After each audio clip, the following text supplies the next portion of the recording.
It's the week of April 12th, 2022. My name is Alexis. And I am Halen. Welcome to your TNN.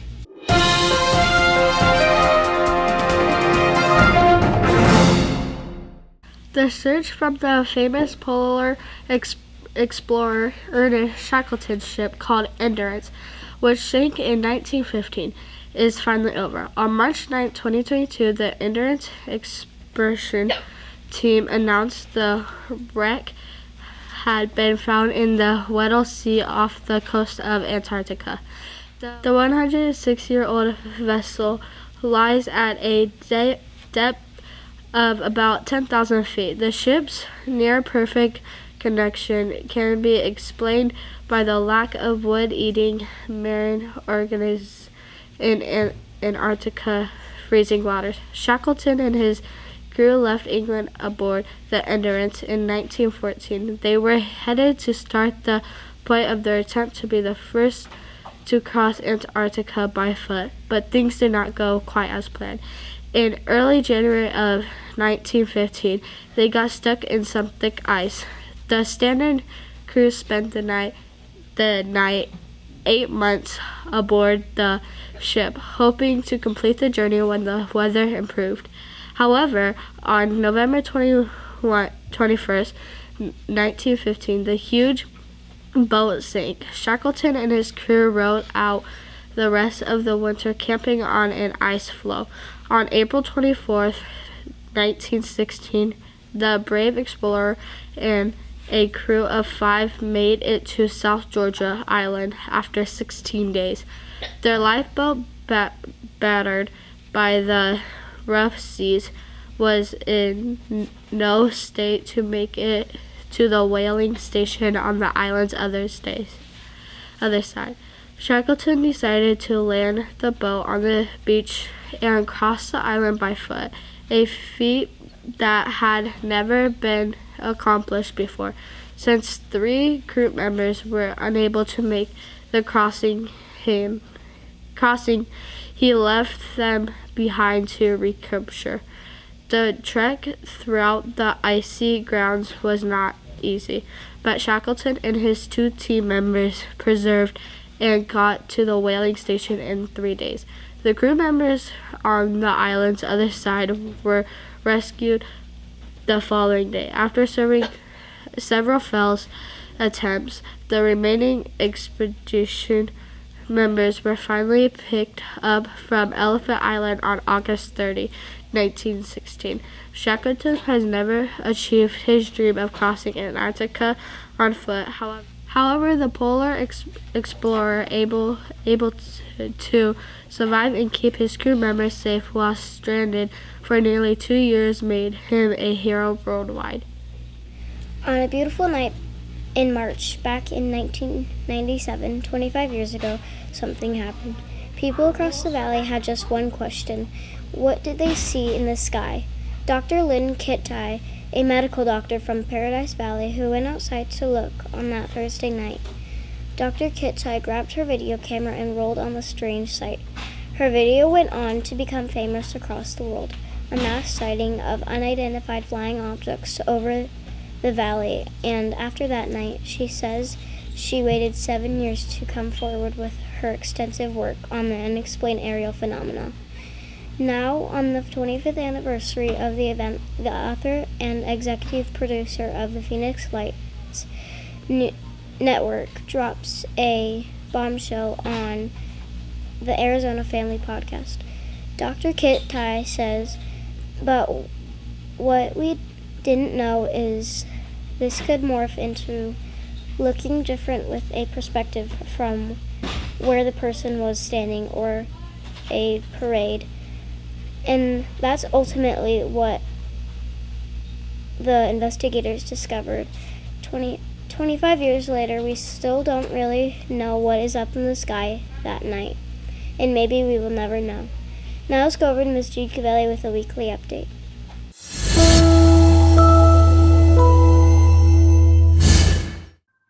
Good morning, Tartesso students and staff. Welcome to another great week. It is the week of April 12th through the 15th. On Tuesday, April 12th, today, we will start our third grade oral reading fluency testing, and we will also have makeup testing for the writing test, which was last week. Makeup testing will be in the library. We will have coding for 5th grade with Mr. Wisser as well as TNN, and this will be the last week for after school clubs for the school year. So our usual after school clubs will take place on Tuesday through Friday this week. Tomorrow on Wednesday, we will have AZ Sci testing for 5th grade students only. We will have an egg hunt for staff after school. And on Thursday, we will have our book study, our last book study for all teachers in the library at 3:15. We will continue our 3rd grade oral reading fluency testing, and we will have makeup testing for the science test. And then on Friday, we have no school. So please enjoy your Friday off, and we will see you back next week. Let's make it a great week. Try your best, and let's have exemplary behavior. Thank you, Ms. Giacomelli. Here's Ms. Williams with Counseling Corner.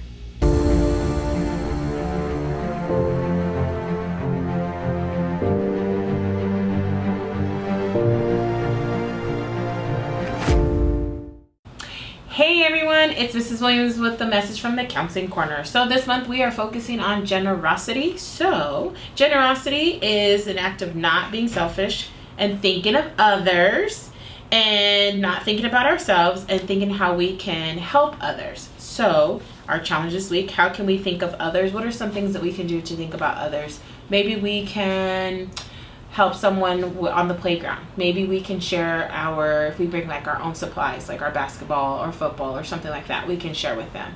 Maybe we can bring an extra water bottle because it's getting kind of warm outside. Maybe we bring an extra water bottle for a friend of ours. I'm just thinking of some ways that we can be generous and we can show kindness. So your challenge this week is how can we think of others and how can we show others kindness? So I can't wait to go out there and you guys let me know if you guys are accepting the challenge. I hope that you do because I am so excited to be around you guys and I want to see those kindness and I want you guys to show me how you've been showing kindness. All right, you guys have a great rest of your day. Bye. Thank you, Miss Williams. Here's Alejandra and Bree with sports.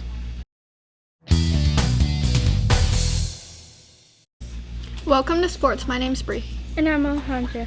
The Diamondbacks' first 2 series at home are in the books. We will let you know next week how they did.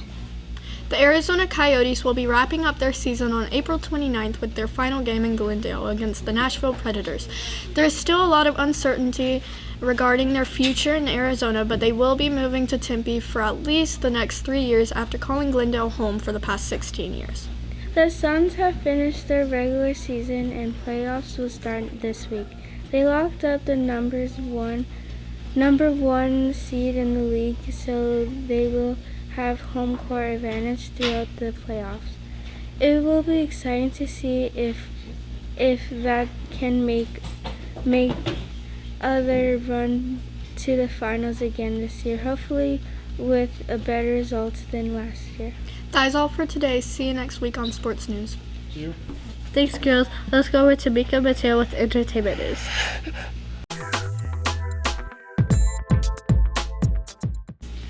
Welcome back to Entertainment News. I'm Macbeo. And I'm Mika. Do you like video games? Do you really like video games? The games that we love today have evolved over time. There is a convention here in Arizona that celebrates the early video games that started it all. It is called ZapCon. ZapCon was put on hold the last 2 years due to COVID-19, but this year it is back and better than ever. Organizers of the annual Classic Arcade and Pinball Game Convention will finally press start on the event. Like its previous editions, this year's ZapCon will transform the interior of a Mesa Convention Center into the Valley's biggest old-school arcade from Saturday, April 30th to Sunday, May 1st. Gamers can travel through a warp zone to the glory days of Pac-Man and Donkey Kong.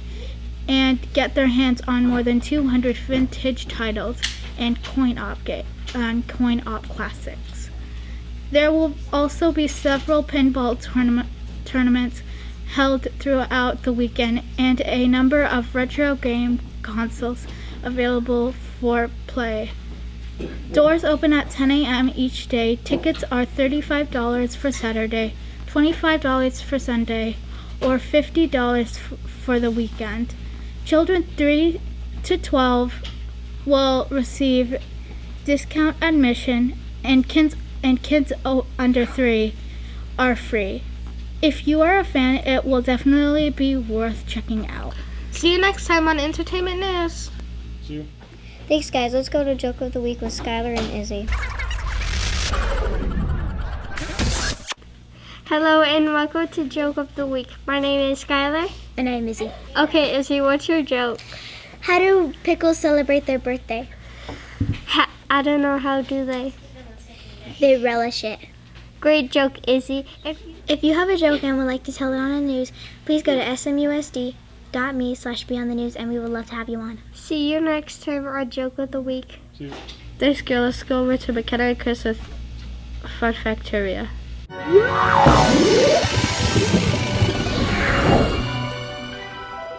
Welcome to Fun Fact Trivia. My name is Christopher. And I'm McKenna. Did you know that today, my birthday, is National Grilled Cheese Day? Each year, National Grilled Cheese Sandwich Day on April 12th recognizes one of the top comfort foods in the United States. Why wouldn't it be when we're talking about a bread grilled to perfection and warm, gooey, melted cheese? Grilled cheese sandwiches are versatile thanks to the ability to mix and match cheeses, bread, and seasonings. Adding sautéed vegetables or herb-infused oils can elevate this simple comfort food to a whole other level. Your question today is, how much is the most expensive grilled cheese sandwich known to cost at a U.S. restaurant? A, $89. B, $147. Or C, $214. You have 10 seconds to make your decision.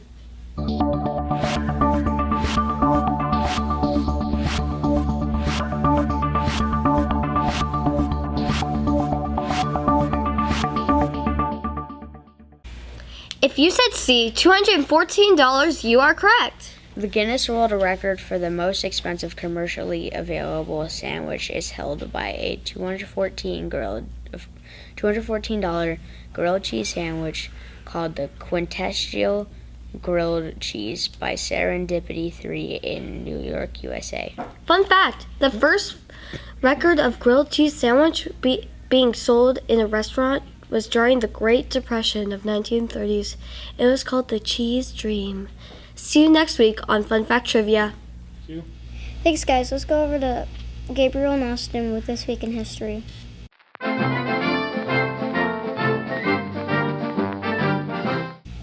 Hello and welcome to This Week in History. I am Austin. My name is Gabriel. On April 12, 1961, aboard the spacecraft Vostok 1, Soviet cosmonaut Yuri Gagarin becomes the first human being to travel into space.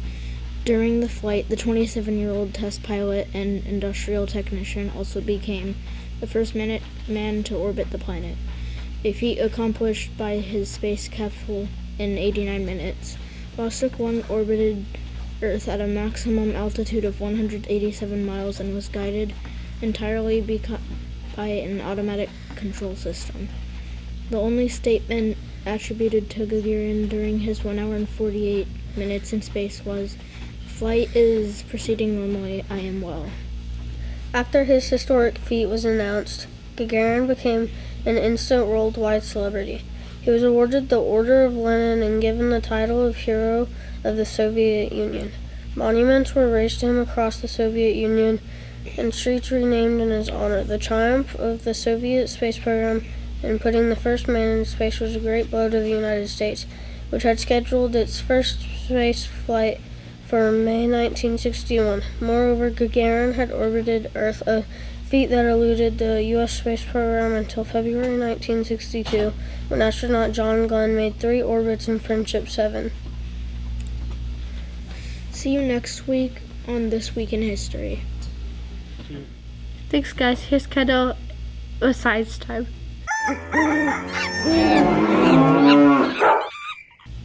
Welcome to Science Time. My name is Kendall.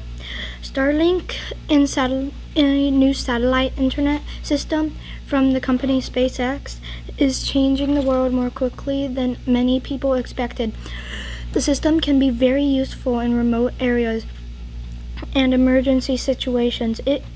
But it also prevents several important problems. Before Starlink, most satellites' internet service was based on satellites that constantly remained above one point on Earth, over Chicago, for example. This means that signals from farther away need to travel a long distance, causing delays. Starlink has a web of satellites moving constantly in a low orbit around the Earth. Because the satellites are closer, the speeds are faster. This makes the service better for things that need to happen without delays, like holding meetings over the internet. Astronomers have complained that Starlink satellites are causing light pollution. This makes it harder to study things in space without satellites getting in the way. SpaceX has worked on to reduce the light from Starlink satellites, but scientists say that satellites will still make their work harder. This will get worse as more satellites fill the skies. See you next week with more Science Time. Thanks, Kendall. Here's Gannon with work.